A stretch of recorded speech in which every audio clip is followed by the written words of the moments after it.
Tuesday morning, 8 o'clock. It's time for Trash Talk with Brandon and Stuart. And he's still Brandon and I'm still Stuart and we're still here. For now. for until we get it really confused. But hey, if you like us, you can jump in on just the greatest promotion we've ever had. Of course, By far. We only had one. So yes. Anyway. Yes. So this is the pinnacle. But we got two ways for you to win this deal. One is email trashtalkfrisco@gmail.com, or you can go right here on this show right now and you can make a comment and say, honestly, you two guys are absolutely the greatest thing since Rowan and Martin. And True. and I love your show and I want to be a part of your show. I want you to pick me to be a guest on your show. So you can email us or you can comment right here and like us and tell the whole world about us and all. And we're going to pick a lucky winner or two, maybe, and I'll have you on the show beginning of September. That's right. You can be a guest on our show and join in all the trash talk you could handle one time. And we're looking forward to it. It's a great promotion. And we just want to hear from you guys. So let us know and make yourself stand out, I guess is what I'm trying to say. Who knows what I'm trying to say? Yeah, if you really like us, let us know. You might be a winner. If you don't like us, let us know also. You won't have a ghost chance in hell of being on this show, but if you don't like us, you can still let us know if you want. I don't know, man. Maybe we should get somebody on here who doesn't like us. Might make for an interesting show. That may make for a better show. And that one might be the one that the National Podcast Association picks to run. We might win. Well, we do know one way that you can win, and that is to go to Patriot Sandwich Company and get the greatest sandwich of your life. They're located in Denton, Texas, and David Jordan and his staff do a tremendous job of making sandwiches just the way you like it, with just the meats you like, all the condiments that you like on it, all the sauces you like on it, the bread you like, and then you mentioned Trash Talk, you get a free drink with it. What could be better than that? Can't beat it. That's a great deal. And by the way, he's got summer hours right now. He's open 10 until 6, Monday through Saturday. And also, those are his new summer hours. Get over there for lunch, get over there for dinner, get over there for both. Why not? Take a look at it. Enjoy. He's got plenty of options. The people behind me are standing in line waiting to get in there and get their sandwiches. They look like that, yeah. Oh, hungry bunch. But that's kind of what we're talking about. We're talking about lines, people waiting for stuff and everything. And just like you got over your shoulder there. I remember those days of Toys R Us going out of business. And the interesting thing was they started going out of business. I think it was about 2015. And they didn't actually go out of business until about 2018. Yeah, and then there's talk of them coming back. Toys R Us coming back in some form, but by popular demand? Right, there really isn't any, I mean, not to go off on this, but there really isn't any real true toy stores anymore. I remember KB Toys back in Michigan and back in the day. That was like their main competitor. They were in all the malls, all the major malls. Yeah, every mall, KB Toy Store. Now it's always like a gimmick. Like it's like we got board games and some toys, but most everybody, and really why brick and mortar fails a lot of times, most everybody orders their stuff online. Right. Because not only can you order it online and get it delivered, but if you don't like it, you can ship it back and they pay for the shipping going back too. So, And you ever notice those, speaking of going out of business, you ever notice those stores that it seems like their entire, every day that they do is a going out of business sale? Yeah. Mattress Stores. Mattress, or there's those giant Oriental rug stores. Right. Who buys those? And they're always going out of business, but they've been around for 10 years. Right. It's because the creditors are after them. And so they've got to sacrifice all these phenomenal Oriental rugs and all. And they always show the guys sitting in there flipping flipping them one at a time and everything, and get over there, because this is your last chance. We're definitely closing between now and 5 years from now. Yeah, today in 2031, we're going to be close. But Right. those are those are some of the things that and of course, I know Payless Shoes actually did go out of business, but you remember they used to do BOGO all the time. Right. They were the big BOGO deal, buy one, get one. Yep. Payless Shoes all the time, like those gimmicks to just get people. Apparently it didn't work, but. And you got to be careful of that BOGO too, because if it's buy one, get one free, then that's like getting each one for 50%. But some of them have buy one, get one for 50% off. Yes. And you think, oh, that's a really good deal. No, it's only 25% off. Not a good deal. It's not a good deal. By two. Yeah. I used to get that a lot of times too. I used to I still sometimes shop at PacSun, but PacSun was notorious for that. And it would always catch me. I'd be like, oh, that's great. And then I look at it and I'm like, that's not a good deal. That's really not. And there's also something fishy about a store that says we got to sacrifice everything. We're going out of business, but you can buy it today and we'll give you 4 years to pay it off. Wait a minute. If you're going out of business, then why are you extending 4 years, same as cash? I got to pay the creditors. Yeah. I mean, maybe it is a good deal. I'll buy it from you today and you're going to be closed next week. And heck, you ain't going to see a payment from me because you ain't around anymore. Well, yeah, because we all know that debt just disappears. Right. Until a guy in a dark suit with no neck knocks on your door. Right. It's funny though. There's a lot of those deals, or, quote unquote deals. It's all in the wording. It's all in the fine print. It's all in how they market it. Sometimes you do find some really, really good deals, and sales and clearance and buy BOGOs. Those things work for a minute. But I used to say this in the bar industry all the time too. When people would do those really cheap happy hours, like, oh man, this place has dollar beers. I'm like, look, you're not making your money. You're not there to make money off those dollar beers. What you're there to do is to draw people in so that they can buy something else. They can order food, maybe buy a shot, maybe drink a couple dollar beers, and then they're going to buy that $7 beer. Your whole thing is just to get them in to stay in. If that's all you do is dollar beers, you're going to go out of business. You're just going to go, you're going to fail. Well, you know who the biggest leaders in that is? The grocery stores. They all, advertise, bread, loaf of bread now, 49 cents.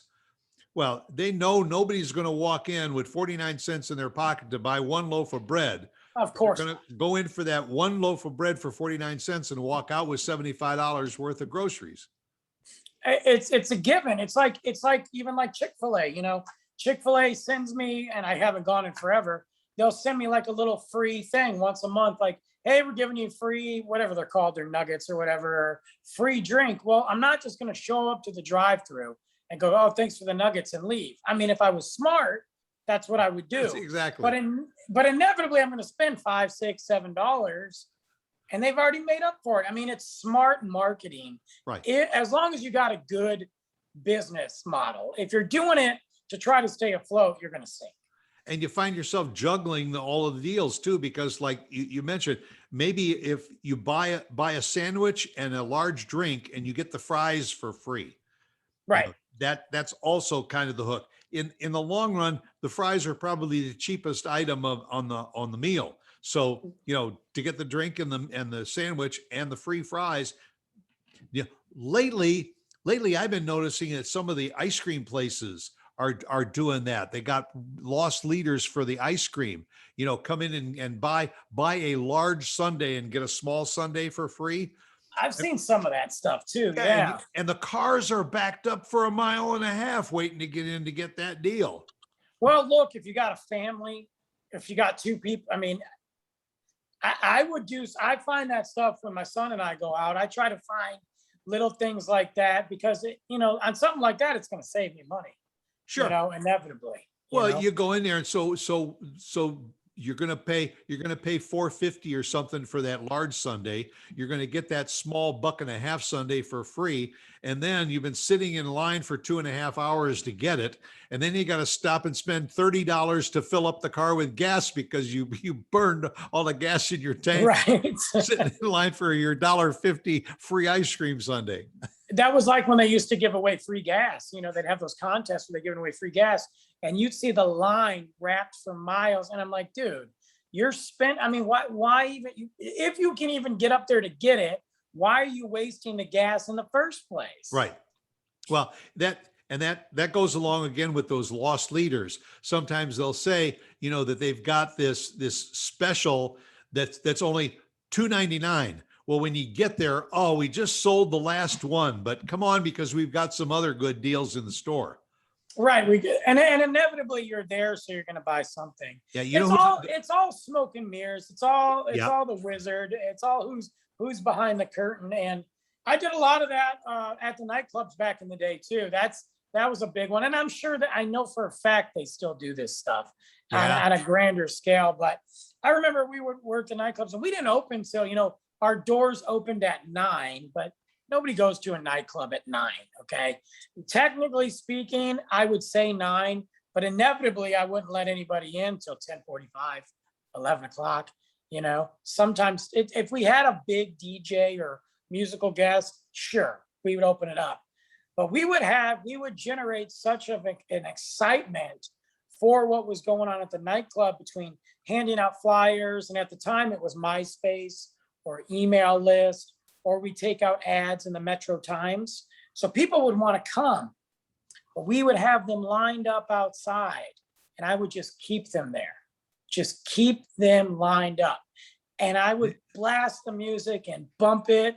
And I'd have the guy standing there with his clipboard, talking to people. And I mean, people would be going by going, oh, we got to get in there. That place, lights would be bumping. It would be crazy. And a lot of times I would just pack the back door through the back door with people I knew, friends. So then when the doors open, they were like, oh, there are people in here, but it was a mad rush to get in. So nobody ever knew, like, oh, this place was empty. And, you know, we just stock it. It's like stocking a pond. Just put the fish in there. It would work. It was unreal. I can't tell you how many people would just wait and wait and wait because they heard that music, and they still like, I gotta be in there. And I'd just be sitting out there on my phone, like inside by myself.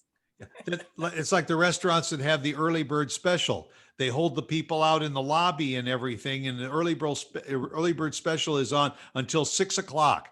And so they're holding the people out there until 10 minutes to 6 and 5 minutes to 6. And finally they open it and let some more people in because they've been busy. And the people come in, and then, well, okay, 5 minutes later, the early bird special is over, but thanks for coming in for dinner. It's again, with the nightclub, it's like when we used to do the happy hours, which nightclubs don't do happy hours, but we used to do a happy hour. We called it something else. And we'd be like, yeah, we got drinks. We got set, $6 drinks, all the top shelf from 9 to 10. But then nobody could get in till 9:45. So then you had 15 minutes to get the drinks. So like, I'm sorry, we're just busy. But then those people are like, well, I'm already in line anyway. Let me go inside and pay $15 for a Jack and Coke. Yeah. It's all diversions. That's all it is. You know, the car dealers used to do that too. You know, when they'd say, this car is for $99 a month, $99 down, $99 a month, you can own this car. When you get there and I want to get that $99 car. Oh, we just sold the last one off the lot, but I can get you into a car for $199 a month. Right. Okay. Right. Or like even concert tickets, they'll be like, hey, we've got the cheap seats. We're doing another release of the cheap seats. You go to log in. They just went on sale. You go to log in. Oh, they're gone already. But we got the $150 seats for you. Yeah. You know who else is guilty of that? The airlines. The airlines will advertise, that ticket for $49. And when you call them up and say, I want that for, the last one, well, how much is it? It's $189 round trip now. And we got 2 of those left. So That's it. That's it. Or that $49 one is at like 3:45 a.m. And it just, yeah, they. and there's But then you got to buy a two of you ticket. traveling, but they only got one of them at $49. It's such a ripoff. It's such a joke.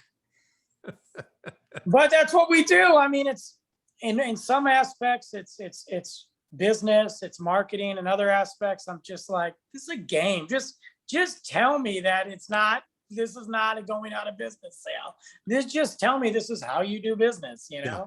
Have you ever seen those stores that have the big sign in the window and it says going out for business? Yeah. So from the highway, it says going out of business, but you realize, no, it's going out for business. Going out for a bit. Yeah, you're like, but you know what? There must be something to that. Somebody must look at that and, go over, I got to go to that place. Otherwise they wouldn't be doing it, right? Yeah. I mean, it's got to work to a degree, to some level. Well, or you have your going out of business sale for a couple of months and everything, and then you close the doors and everything. And next week there's a new sign in the window that says now open under new management. Right. Which really just means his brother, his uncle. That's right. Else. Yeah. The same family, obviously, but Yeah. I used to be the president. My brother was the vice president. He's now the president. So we're under new management. New management. Yeah. But just like behind me, standing in line. I always love when you go someplace. I don't know if they do it anymore, but you used to go like to the grocery stores sometime, and you had to take a ticket. I think when you go to like the meat shop. So when I went to Jimmy's down in Dallas, and we were getting the meat and all that, yeah, you grab a ticket and they take a ticket, and you got a ticket, and your ticket is 137, and they say, okay, serving number 17.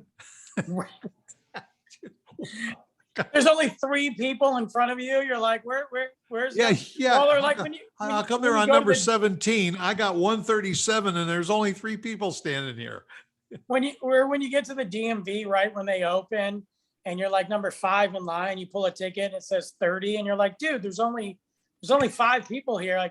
Like, how am I number 5 in line and I pulled ticket number 30? Like, what are you doing? Yeah. And you notice that if there's only 5 people there, they still say number 4. Yeah. Number 5. Still sit there. Number 6. And you think, and they'll still make you wait. Yeah. And then number 7 is there, and he goes up, and now you're still waiting for him to call number 30. Right. You're still sitting there like, yeah. Can we just skip ahead, Pete? Yeah, they call number 30, and you walk up there, and the guy takes a little thing, and he says, I'm sorry, this lane is closed right now because it's my break time.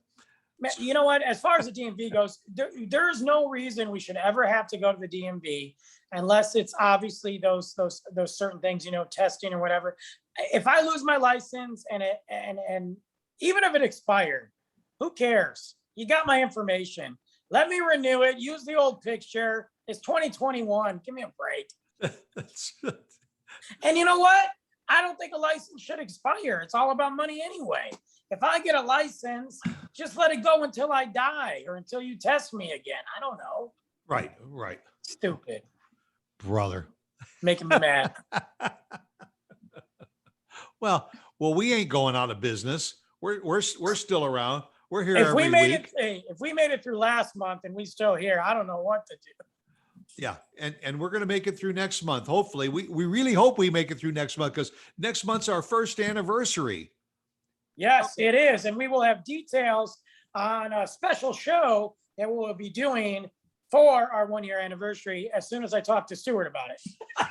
Okay. Yeah. You have your people call my people. I have the idea in this Chrome Dome here, but I haven't quite put it out on paper yet, but it's going to happen. And we're inviting you to join us for the show. It might be just for that anniversary show that we'll pick the winner and have them on the show with us. Could be cool. And whoever wins, they can bring the cake. Bring something. You can go down to the bakery down the street, because I hear they're going out of business. Yeah, they're having a going out of business, buy one cake, get one. Right. get the cake. You get the cake now and save it till next month. Yeah, why not? So, all right. Well, go out and make it a good one, and be here again next Tuesday morning at 8 o'clock for another edition of Trash Talk. In the meantime, remember who we are and come on back. Yeah, there you go. Bye.